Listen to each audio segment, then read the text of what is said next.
વધુ એક મોટા સમાચાર રાજકોટથી સામે આવી રહ્યા છે, જ્યાં જંગલેશ્વરમાં ડિમોલિશનનો પૂરો મામલો જે હવે ગરમાઈ રહ્યો છે। ડિમોલિશનમાં માર્ગ મકાન વિભાગના રજવાડી ખર્ચા એક બાદ એક બિલ સામે આવી રહ્યા છે, ત્યારે મનપાને પણ આંટી મારે તેવા રેટ કોન્ટ્રાક્ટ આવ્યા છે સામે।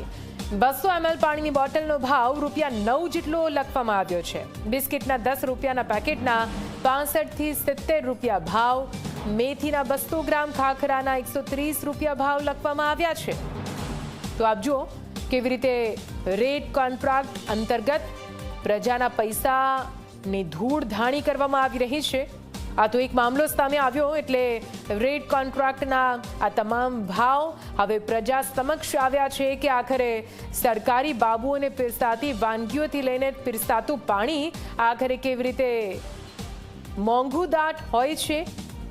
જે બિસ્કિટ 10 રૂપિયામાં બહાર કોઈ સામાન્ય દુકાનમાં મળી જાય છે, તે જ બિસ્કિટના ભાવ રેટ કોન્ટ્રાક્ટ અંતર્ગત 65 થી 70 રૂપિયા જેટલા વસૂલવામાં આવે છે। એટલે કે અહીં 10 ગણા કરતાં પણ વધારે ભાવ તમામ વસ્તુઓના કેવી રીતે વસૂલવામાં આવતા હતા। માર્ગ મકાન વિભાગના આ રજવાડી ખર્ચા આખરે કોના ખિસ્સા ભરાતા હતા તે જાણવું હવે પ્રજાને જરૂરી બની જાય છે।